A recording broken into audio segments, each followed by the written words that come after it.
nós tivemos que contar esse diagnóstico para algumas pessoas muito próximas da família, como meus pais, né, os pais dele, né, para que a cobrança não fosse tão grande, porque a princípio eles achavam que era simplesmente porque nós não queríamos. Só que havia uma pequena pedra no meio do caminho, que era esse diagnóstico, né? E as cobranças diminuíram um pouco, nosso coração posso dizer que ficou um pouco mais tranquilo, né? E eu comecei a orar. Falei, Senhor, eu vou orar porque eu sei que a situação pode ser difícil, mas eu sei que o Senhor pode mudar o quadro. E eu comecei a orar. Até que em uma época eu tive um sonho, né? E nesse sonho eu tive absoluta certeza de que eu estaria grávida. Se eu já não estivesse, que eu ficaria grávida no futuro bem próximo. E eu acordei, né? Tive esse sonho, não foi um sonho muito legal, apesar de saber que eu estaria grávida, né? O decorrer do sonho não foi um sonho muito legal, mas eu tinha certeza de que isso iria acontecer. Então, uma das primeiras coisas que aconteceu depois do diagnóstico, né? As pessoas perguntavam assim, mas por que vocês ainda não têm filho? Por que vocês ainda não querem e tudo mais? E eu sempre dizia assim, não, eu não posso ter filhos. Por que eu dizia eu não posso ter filhos? Porque dá a entender que a infertilidade estava em mim. Mas nesse caso, ela não estava em mim, ela estava no meu esposo. Mas esse problema não era só dele, era de nós dois. Porque logo, se ele não pudesse me dar filhos, eu não seria mãe. Então logo eu também seria infértil, entende? Então eu acredito que o casamento ela é uma parceria. Embora eu seja uma pessoa e ele outra, é uma parceria. Né? E eu tentava me acalmar, porque isso foi algo que me abalou muito. Eu tentei me acalmar para que isso não deixasse transparecer e continuei orando. Foi quando eu tive esse sonho, a certeza de que eu teria um filho. E aí eu trabalhava num lugar onde eu trabalhava com uma pastora, né? E trabalhava com uma outra pessoa, as duas são mulheres, né? Uma pastora e uma outra pessoa que também era evangélica. E eu falei com ela, pastora, eu tive um sonho, contei pra ela esse sonho e ela falou assim pra mim, eu acredito que seja crescimento ministerial. E eu falei pra ela assim, pastora, eu tenho certeza que eu estou grávida, mas se eu não estiver nesse momento, vai ser no futuro bem próximo. Eu tenho certeza que é isso. E eu contei a nossa história pra ela. Dos exames e tudo mais, e ela falou assim, minha filha, então vamos orar. Vamos orar para que o Senhor possa confirmar isso, né? E nós começamos a orar. E o que aconteceu? A minha menstruação, ela nunca atrasava. Nunca atrasava. Ela sempre vinha certinho. Eu contava os dias no mês e ela sempre vinha certinho. E ela começou a atrasar. E eu falei assim, eram tantos exames, eu já tinha feito tantos beta-HCG, já tinha feito tantos exames de farmácia, testes de farmácia, e todos eles davam negativo e eu ficava muito triste. Se a menstruação atrasasse 1 ou 2 dias, eu fazia um exame e sempre dava negativo e aí me abatia. E eu tive uma certeza muito grande. Eu esperei, falei assim, vou esperar 5 dias. Vou esperar 5 dias para poder fazer o exame, né, e vamos ver o que vai acontecer. Esperei 5 dias, nada da menstruação vir. Falei, vou esperar 10 dias.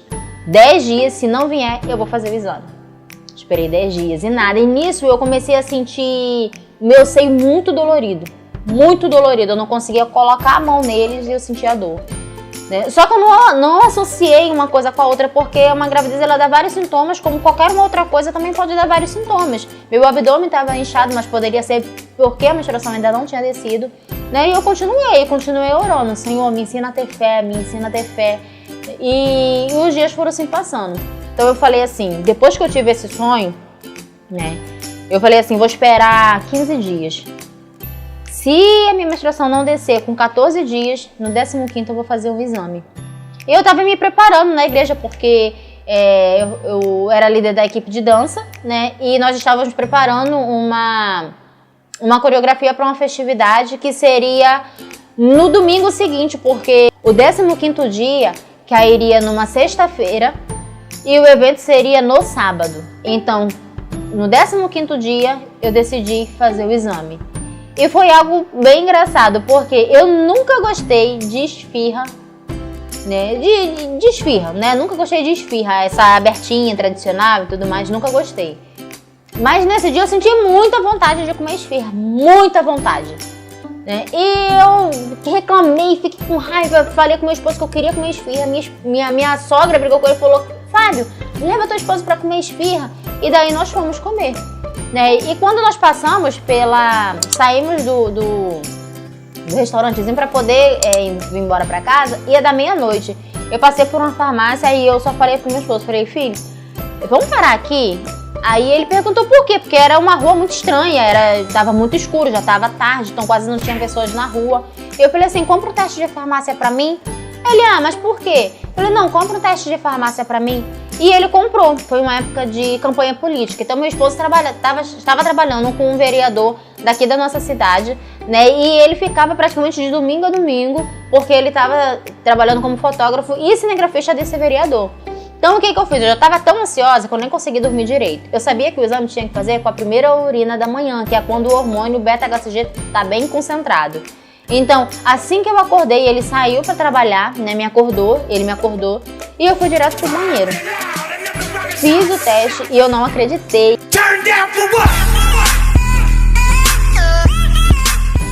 Eu chorei muito. E a única coisa que naquele momento que eu poderia fazer era agradecer a Deus. Eu falava: Senhor, muito obrigado. Senhor, muito obrigado. Senhor, muito obrigada. Mas sabe quando você já fez vários testes e sempre dava negativo? E quando você faz um e dá positivo, ainda assim você duvida? Né? E assim, a única pessoa que eu poderia ligar naquela hora era pra minha pastora. Então eu liguei pra ela, expliquei a situação, né? E ela falou assim: olha, você não vai dançar. Mas eu queria dançar como forma de agradecimento a Deus. E ela falou: você não vai dançar, você vai no laboratório hoje ainda e vai fazer um teste, né, um exame de sangue para confirmar se realmente você está grávida. E foi isso que eu fiz. Já estávamos no sábado, né, no 16º dia, e eu fui fazer o exame. E eu estava muito ansiosa, porque nesse laboratório o exame saía, dependendo da hora, saía no mesmo dia. Só que eles não estavam mais fazendo no mesmo dia, porque a demanda de exame estava muito pequena. Então o resultado só iria sair na segunda-feira. E eu fiquei muito ansiosa esperando, mas eu já tinha certeza, sabe? Quando você tem a certeza e ao mesmo tempo você não quer acreditar, porque isso era um grande sonho que eu tinha, né, para realizar. E eu sabia que qualquer coisa que acontecesse, se por acaso desse negativo, eu iria ficar muito triste. Ainda assim eu fiz o exame e na segunda-feira o exame estava para sair entre 1h30 da tarde às 4 da tarde. Quando foi exatamente 1h30, eu acessei a internet pelo meu celular e vi lá. Só que quando eu vi o exame eu falei: reagente? Eu não entendi. Falei assim: reagente? Aí eu fui pra internet e fui pesquisar o que significava reagente no exame de beta-HCG e tava lá, positivo. Aí eu liguei pra minha pastora, chorei muito, falei: meu Deus do céu. Eu falei: pastora, agora é real, eu estou grávida. Estamos grávidos, né? Porque esse sonho era meu e do meu esposo, era algo que nós almejávamos há muito tempo. Nós já estávamos casados há 3 anos. Eu já tinha parado de tomar o remédio há mais de 1 ano e nada tinha acontecido. Então meu organismo já estava limpo, né? Então por que não estava acontecendo? E quando o exame eu vi que deu reagente, nossa, a felicidade era tão grande. E eu comecei a lembrar, sabe, a trazer à minha memória os episódios que tinham acontecido, alguns episódios que tinham acontecido que eu não tinha me dado conta, né? E uma das coisas é que perto de onde eu trabalhava tinha uma moça que ela fazia refeições, só que era distante, não dava pra sentir o cheiro da comida, né? Ela preparando a comida, não dava pra sentir o cheiro. Mas eu senti o cheiro de longe, onde eu tava trabalhando, eu ficava tão ansiosa, né? Eu gostava muito do estrogonofe dela, eu gostava muito da feijoada. E eu comecei a sentir, a fome começou a aumentar. Na época eu tava fazendo dieta. Mas eu não maldei, porque a minha marmita era muito pequenininha.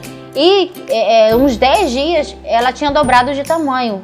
E ainda assim que eu comesse aquela quantidade, eu continuava sentindo fome.